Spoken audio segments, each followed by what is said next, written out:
Good morning and good afternoon, everyone. Welcome to today's webinar, Avoiding Rejections Through Effective Writing. This is the second webinar of our author workshops.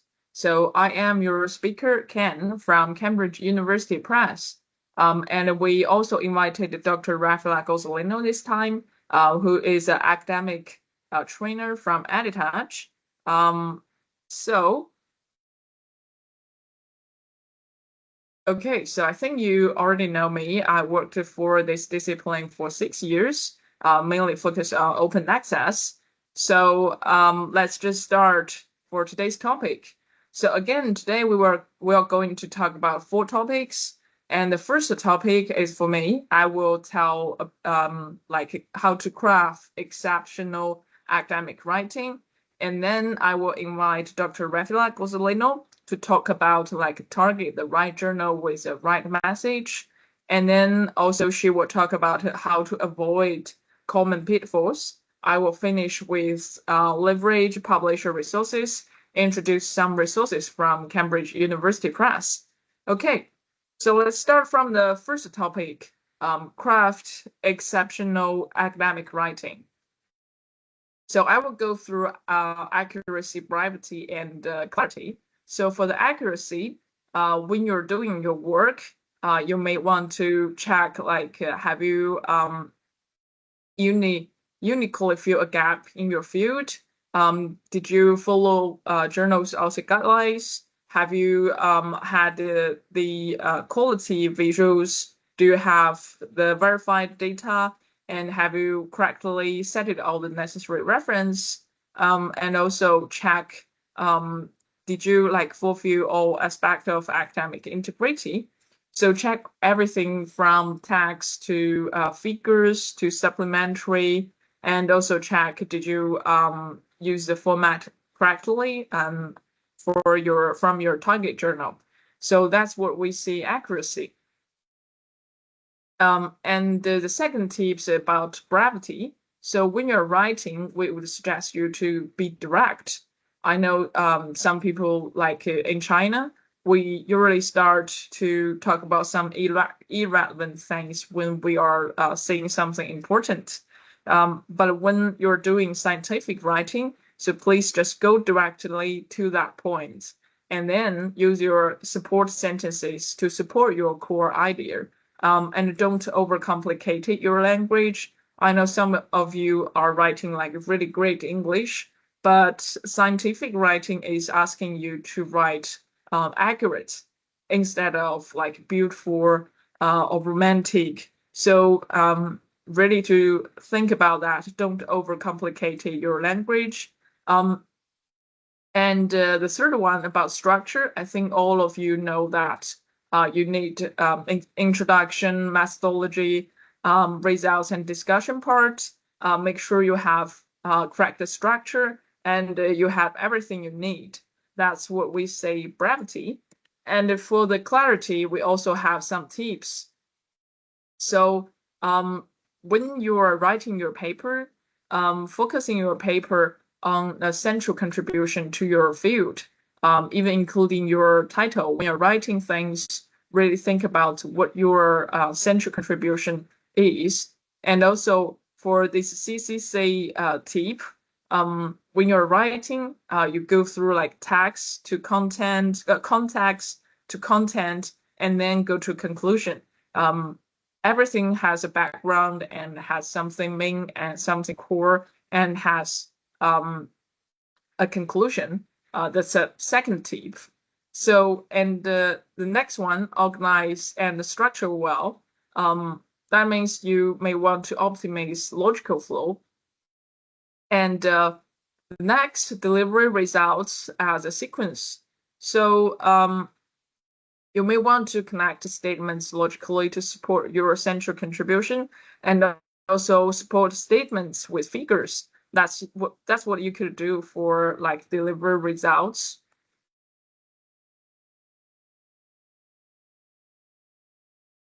Um, and also think how you fill the gap in your field. Think about the limitation, and think about the relevance to your field. and in the end, get feedback from others before you submit.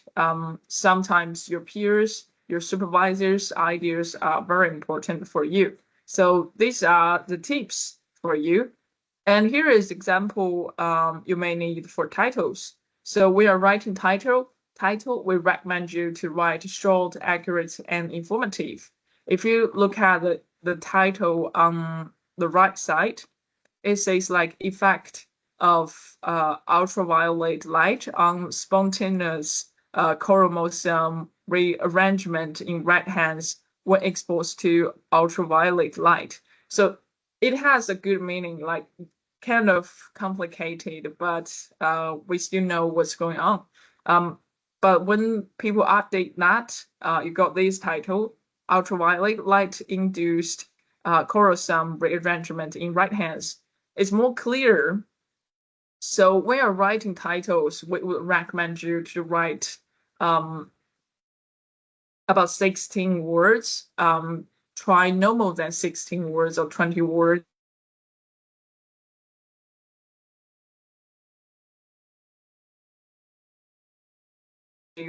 Title, because that can stand out and increase the discoverability.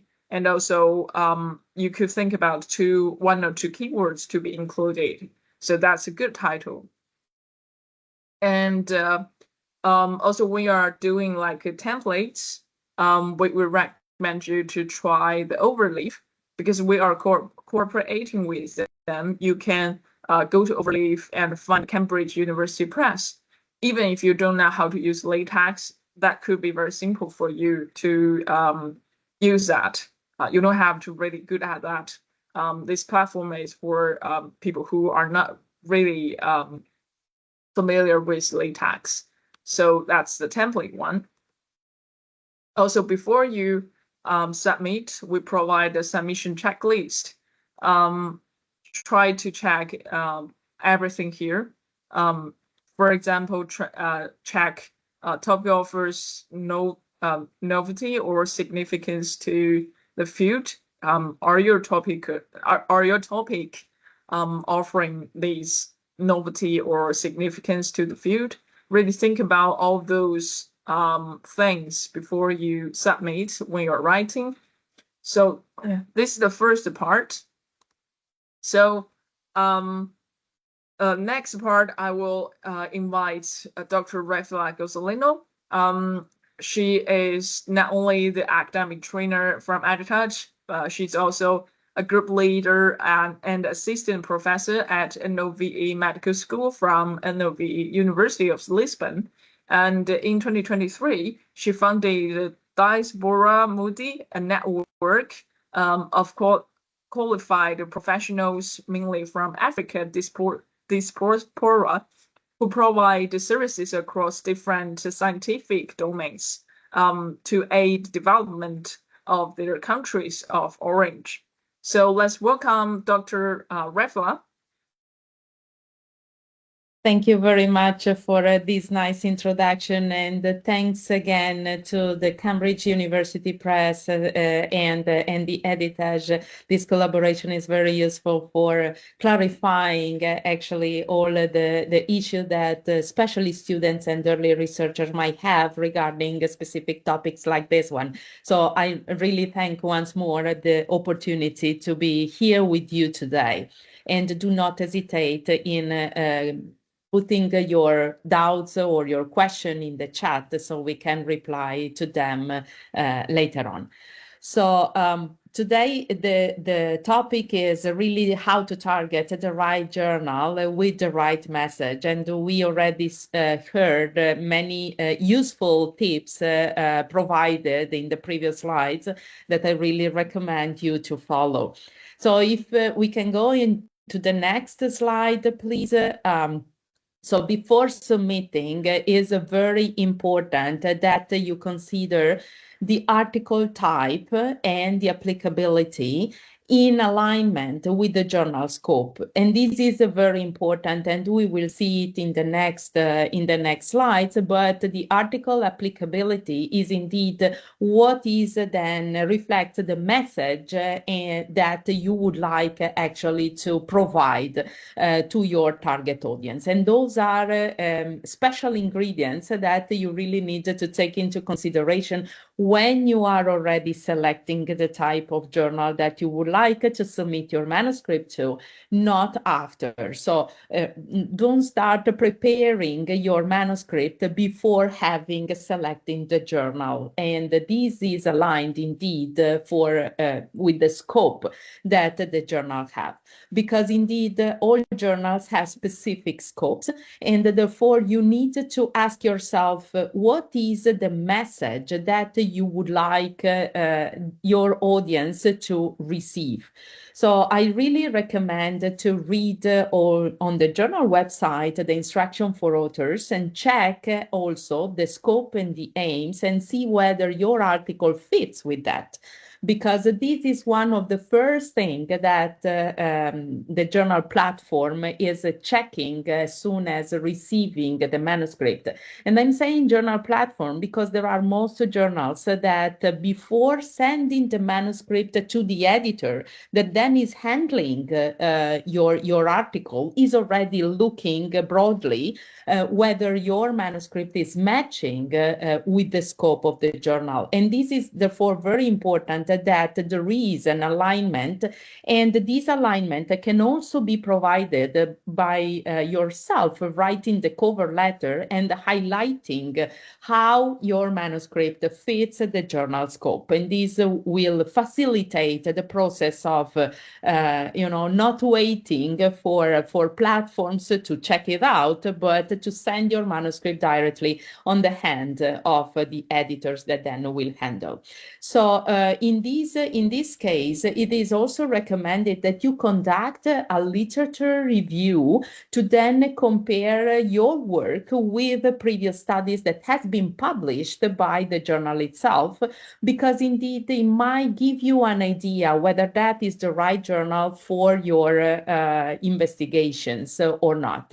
The main thing that you need also to and possibly is what is helping you the most is really to read the literature. You always need to read a lot to be updated with your field of knowledge, and therefore by reading the literature you might also have a better idea about the journal that you might then want to submit your manuscript. And that is the best tip that I can give you, because indeed you need knowledge to write and to base your study on. And these you also might want, therefore, to highlight your manuscript within the journals that you are currently also using for your personal update and for your cultural baggage. So if we go on the next slides, so it's also very important that you take into consideration the target audience. So while the journal scope and the aim can be found indeed on the website of every journal, so you can just check online, the target audience is not specifically written that way. But indeed, every journal has also specific target audiences, and you need therefore to ask yourself which is yours. So is your paper increasing reading, understanding, and knowledge about which subject? Is a target audience that is more general, or you want to have a more specialized target audience?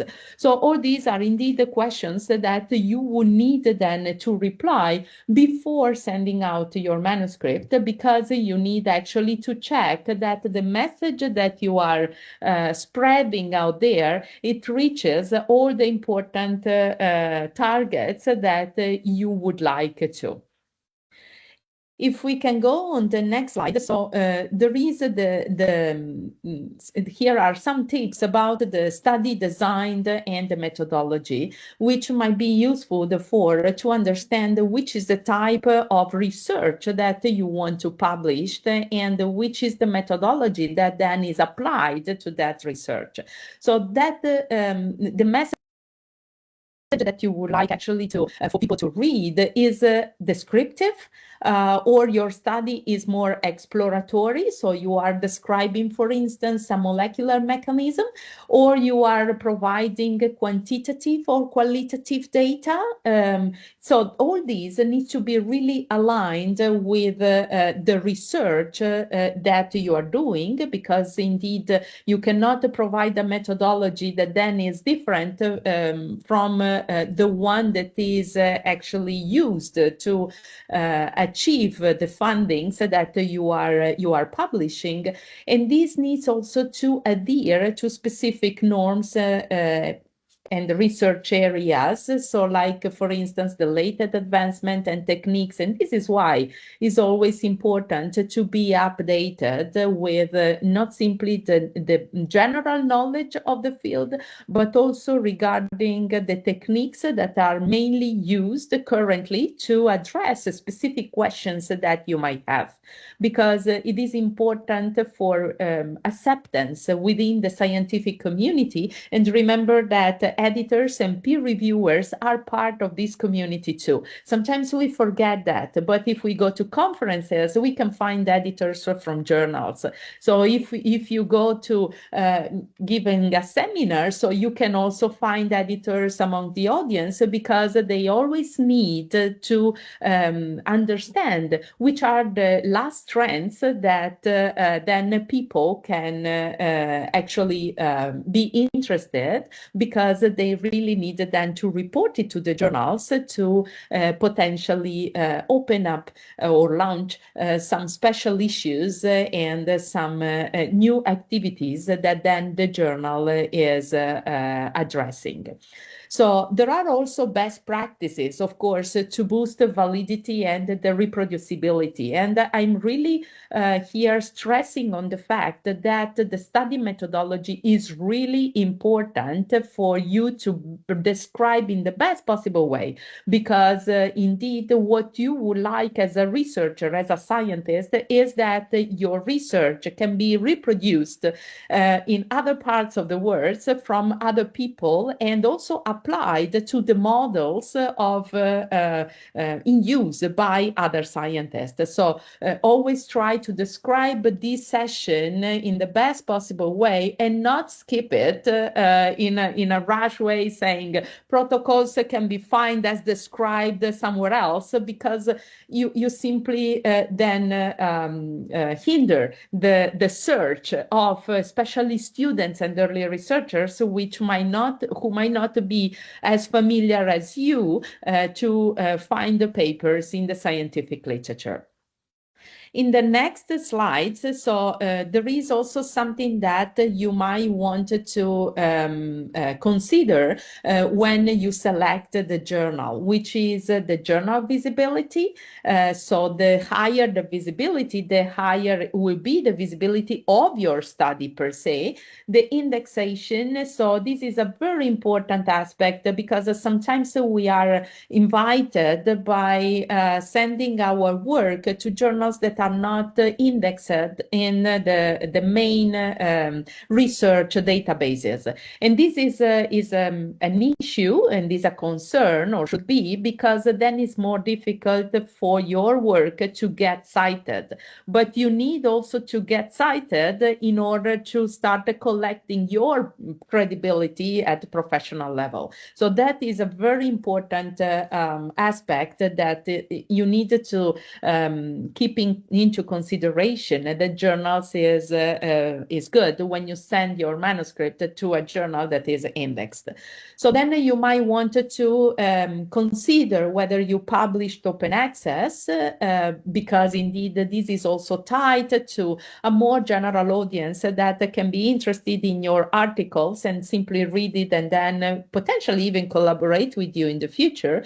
The publication time is very important, especially for students, because there are some universities that have specific requirements for students to finish their thesis with specific numbers of articles. So the turnaround time is something that you might also want to consider too, on top of the fee and the charges that, of course, are always important to consider. So the next topic that I would like to highlight is how to avoid the common pitfall. And if we go directly to the next slide, so you always need to ensure that your manuscript adhere to a simple rule. So your findings need to be novel. The innovative nature of your article is really what the editors and the journals would like to receive. So it needs to be, it can be, we can talk about that also later on, but it can be something that has been never published before, of course, because fundings, the first funding is just one. It's like if you run, so there is just one person that can arrive first to the finish line. So it's exactly the same thing. The contribution to the field is something that is very important because it always needs to increase knowledge to the field and potentially even shape it.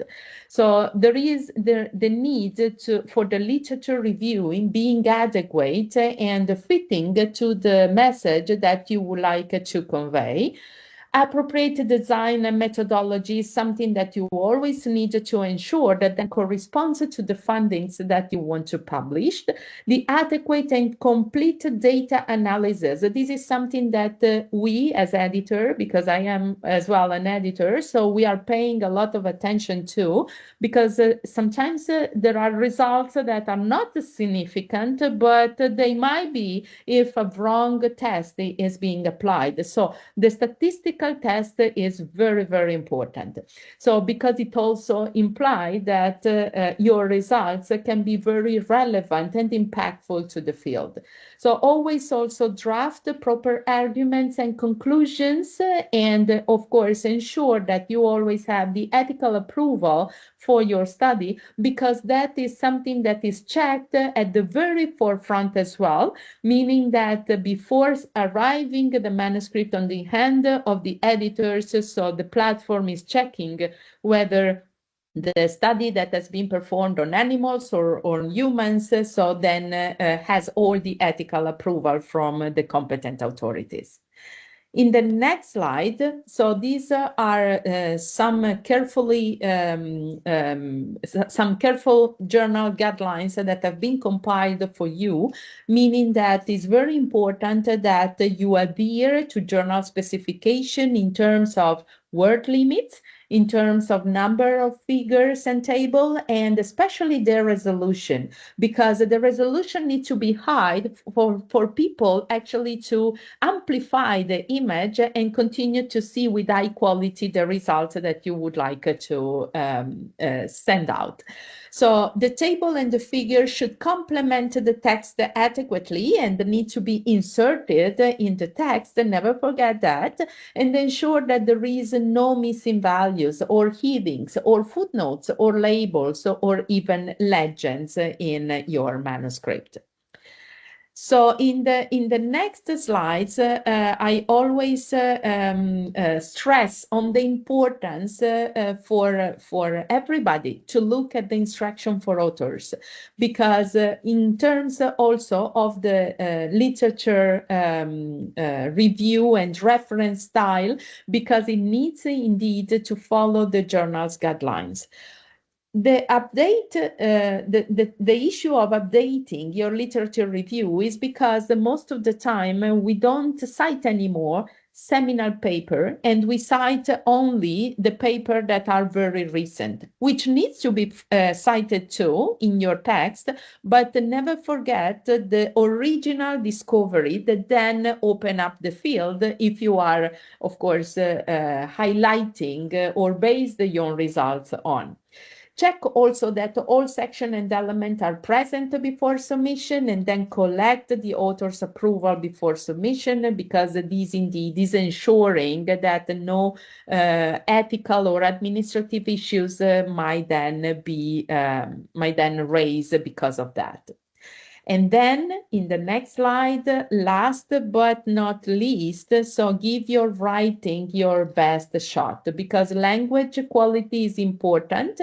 The message that you would like to provide need to be carefully conveyed, need to be very well written for everybody to understand the importance and the impact of your findings. And maintain always the research integrity and avoid questionable research practices that might then incur in a back and forth with the editor and the journal platform to better understand then what your results are. Thank you very much. I pass the word now to Kane as well. Thank you, Dr. Raffaella. So I will go to the leverage published resources. So the first thing is we have signed lots of agreements. We call it transformative agreements with a lot of institutions, like more than 2,000 institutions around the world. And if you can scan the QR code, you will find this website. So from this website, you can check if your institution has signed with us. If yes, you may get free papers or some certain discount for your APC if you publish open access. That's what we offer. And also on that page, you can find how to publish open access under this agreement.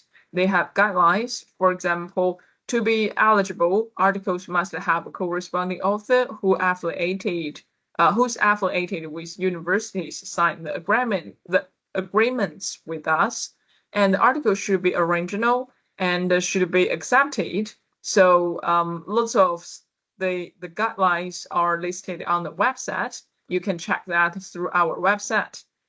And we also have some support available on Core, the Cambridge Core platform, which is our main platform for academic. You can find PDF layouts, you can find some specific information, and you can find for the training series per step of the process. And just through this website, you can find some like advice for authors. And again, we have the CUP Author Services Global and China website. Here are the links. This one is for English version. This one is for Chinese version. Also, for all of you who attended to today's webinar, you will have this 10% off coupon.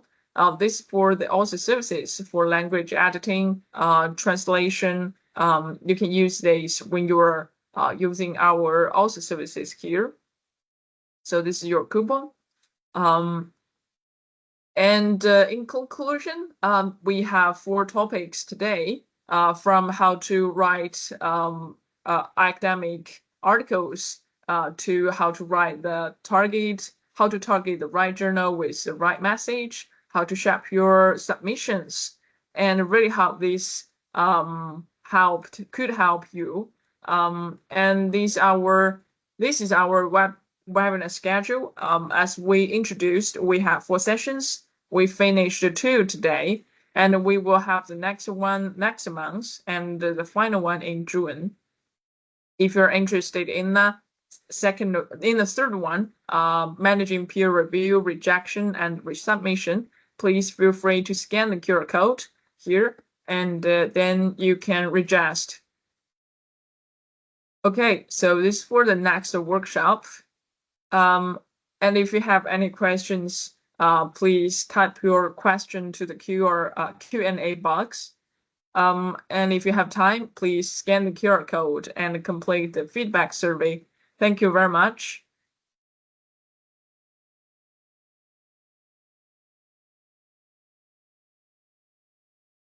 I will share this.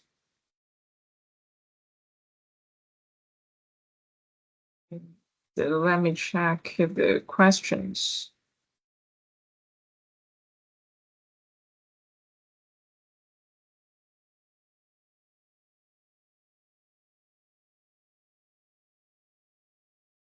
May I start responding to the question in the chat that are addressed to me potentially?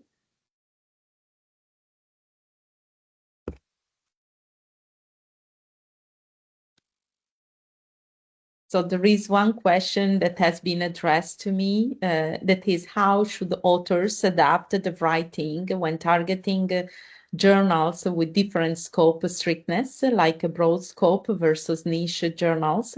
So those are very interesting questions. So niche journals needs you to be extremely precise with very short sentences, with very effective sentences on the topic per se. Whenever you are targeting a broad scope journals, so this means that you need always to expect also that there is a broader audience that might want to read your findings, and this is why actually you might talk in a more, no, I'm not saying general way, because you need always to be specific, but not as much as for niche journals. I hope to have clarified that doubt. Thank you, Dr. Raffaella. And there is a question for me that CUP provides ABC discounts for researchers based in Asia. Where can we access this information? So for the APC discount, you need check through this QR code. You need check through this website. There is a website called Eligibility Checker. Let's see if I can.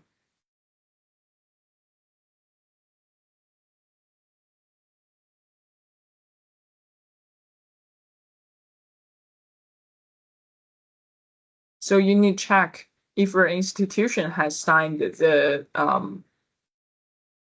agreements with us. If yes, you will have discounts or free papers. The website is where you can check, but if not, you still can try to apply for some supports. If you do not have like sponsors, you don't have fundings, you can also ask the CUP OE chorus to ask if they can give you some supports. But normally we could go to this website to check the agreements signed with your institution and us. Yeah, this is what we showed. For example, I click China. Yeah.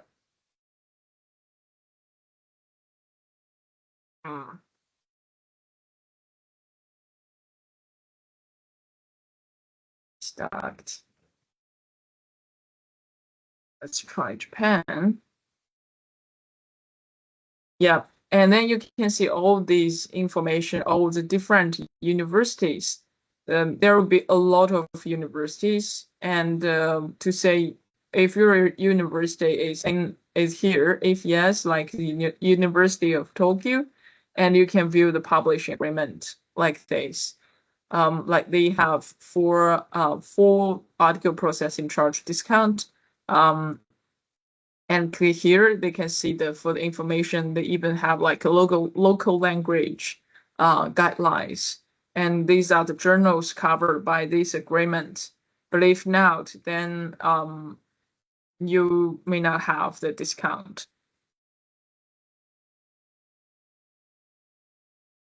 Yeah. So then I continue with other questions. So there is one question from Joshua saying, are there are there already established research ethics best practices, such as citation and crediting when using AI, like, for instance, large language models? Um, the regulation on using AI is really started to be drafted, but it's a very difficult process because there are many countries that still do not have implemented regulation for such a tools. So the four journals are adapting to what are the policies for that use in each countries. So there is not yet something that you can find in most of the journals guidelines or about research ethics and best practice on these, but indeed always use it as a tool and not as a substitution, because indeed remember that the journals has more powerful platform that what you can use really to detect specific items, and therefore always use it to learn more, use those to learn more, to improve your language, but never use it as a substitution, because otherwise it is really spotted on the platform itself. And then your manuscript come back because they are saying you to really readapt the language, and especially that cannot be submitted that way. So if I may, there is another question. Could you please demonstrate how to diagnose a lack of novelty critiques? It is often a true innovation gap, or sometimes just poor writing articulation. So the lack of innovation is really a deep concern to the journal, because you can read, in the journal what is written regarding the aim and the scope, and every journal wants to publish something that is new. There is no interest in publish something that the scientific community know before.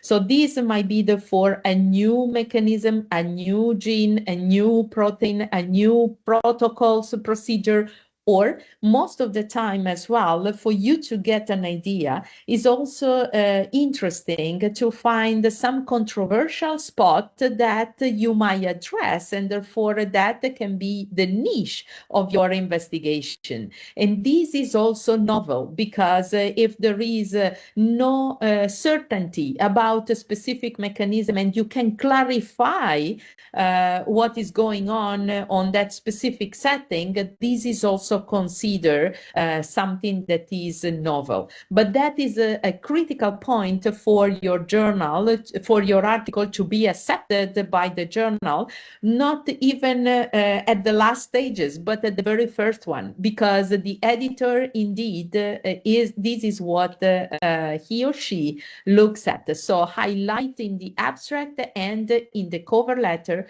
that your manuscript indeed is novel. Thank you. So here is a question for me. Hi, a little bit outside of the topic, but I'd like to qualify for the certificate. If I attend all courses, I miss the first one. However, can I still view the recording and request for the certificate, please? So I think we will share the video and send the links and the PDF to all of you who has registered. So don't worry about the recording and slides. As for the certificate, I think we discussed after the first session, because lots of you may want a certificate for each session. So we will try to negotiate if we can offer you like single certificate. Like for this time, we offer you a certificate for hey, this is a Ken attended to this session, and this is certificate for Ken.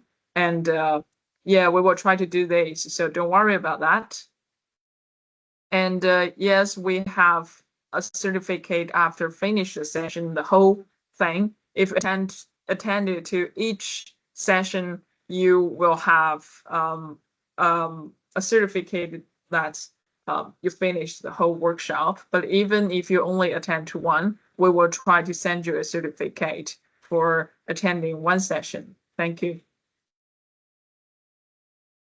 So there is a question that is very interesting, especially for student and early researchers. That is, do the journals accept a manuscript research paper with insignificant findings, which I assume that you mean negative data?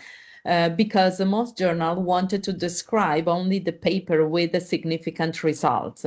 Please correct me if I am understanding wrong. So indeed, journals want the positive story, right? They want the novelty, and they want actually to address something that is completely new, but groundbreaking research. This is what every journal is looking for. But all results, as I say to my students as well, are very important, regardless of being in the direction that we are expecting, and that I assume that is a positive result, or being in another direction, which is not exactly what we foresee, and this is a negative result. Because by getting negative results, we then don't put enough, we don't put any more efforts or funds or time in pursuing directions that we know that our study is not actually fitting into. And that is very important. And is very important also for the scientific community knows it, because indeed, all data are based on previous knowledge, and the knowledge is what we can find in the literature. So there is no such a thing to me as negative data, but the negative data needs to be embedded into a story that highlight the importance of moving and shaping the field into another direction, you see? So these, you transform the negative data into something that is extremely useful and relevant and important and impactful for science going to another path. So, and that is very interesting to every journal. Okay. A question for me. I'm hello, Ken. I am a research scholar from India. My institution is not listed. What does my university need to do to get on the eligibility list? So to get on the eligibility list, your institution, your university needs to contact our salespeople. You need purchase the package to access the database or to have these TA agreements. Then you will have some free papers and some discount for your open access paper. So your university needs to contact our salespeople in India, the salespeople in India. And another question, crafting excellent academic writing, has that session already been done? I joined at 2 p.m. Yeah, that session has been done, yes. But we will have recording for that. Everyone who has registered will receive that recording after we finish the editing. So yeah, don't worry about that. You will receive recording, yes. So there is also a question regarding a paper that has been submitted, and it was apparently suitable to the journal, but then the paper unfortunately went rejected because it was out of scope. when that happens and you are potentially unsure whether your understanding regarding your research was correct, I always recommend to reach out to the editors, because indeed the editors are there also to clarify potential doubt that you might have. There are some editors that are more busy than others, and therefore it's a bit more difficult to get them to reply to the email. But this does not prevent the fact that editors are there to help. So you might potentially increase the quality of your study. You might potentially rewrite some paragraphs to better adapt your story also to the scope of the journal, but you might get some clues. And I take advantage of this to say that AI tools are just tools. So, and this is why you can use AI to take some, some notion on how to potentially structure paragraphs, but do not substitute the AI writing with your writing, because your writing has something that the AI cannot actually substitute, which is your creativity, your innovation, your passion that is transmitted then to the manuscript per se. So this, you need therefore to be careful in improving the quality of your manuscript, not with the AI, but with very interesting data that might then provide some scientific knowledge that the community is very then acknowledging and happy to receive. Thank you, Dr. Raffaella. And there is a question for me. Thank you very much for the informative session. Can you please share the PPT for today's webinar? Thank you once again. Yes, we will share the slides to you. No problem. And I wanted to ask, how do CUP's also specifically support non-native English speakers in enhancing manuscript quality to minimize rejection risks? Wow, that's a good question.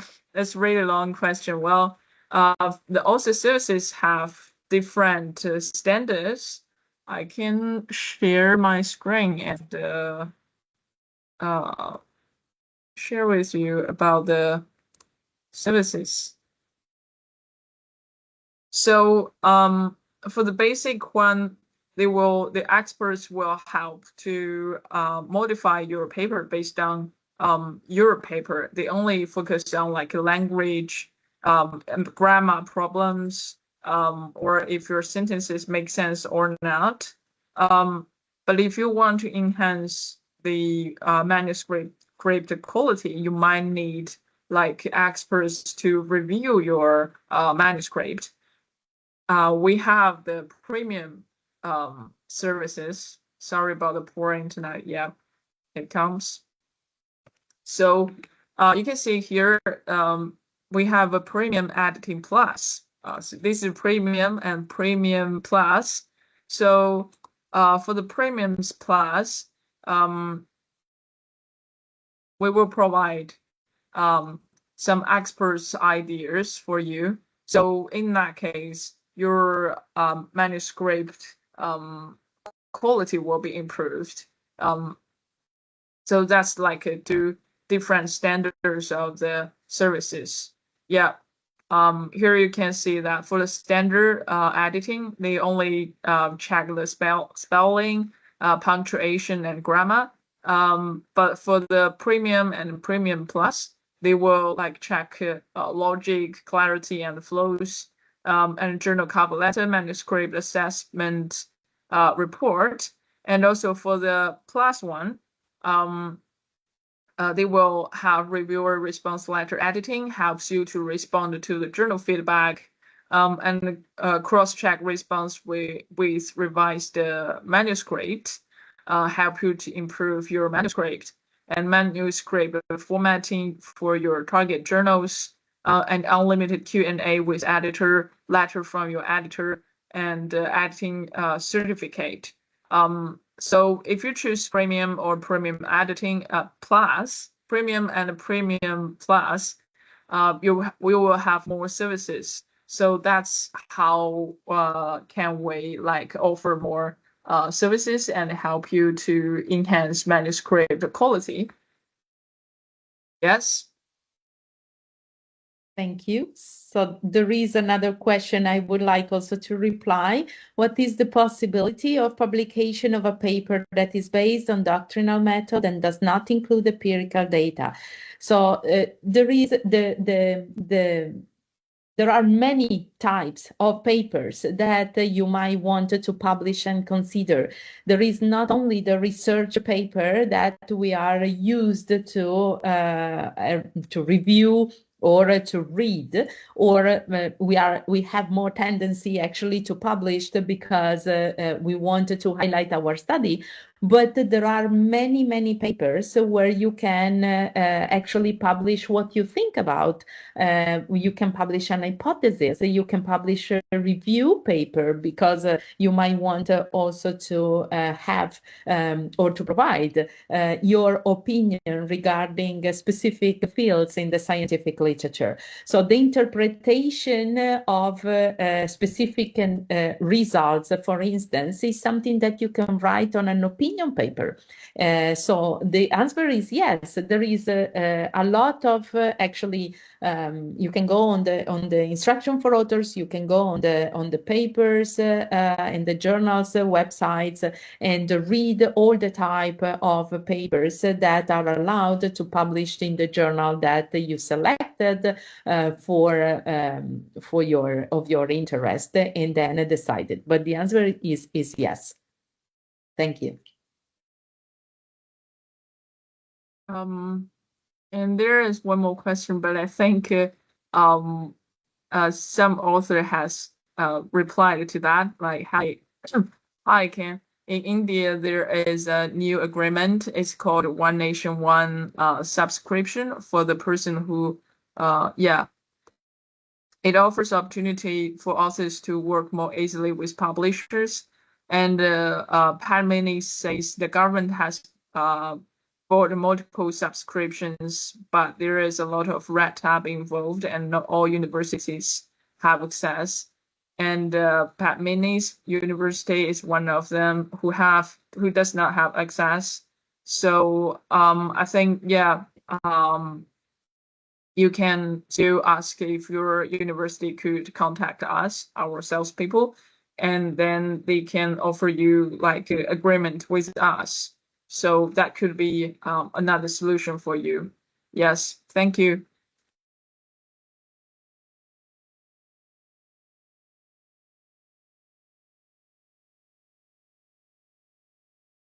So I think we answered all the questions. Yeah, thank you very much. And if there's no question, and thank you, Dr. Raffaella, and thank you everyone who joined the first and second session. And we will wait for you for the next session next month. And hope you have a good day. See you next month. And see you, Dr. Raffaella.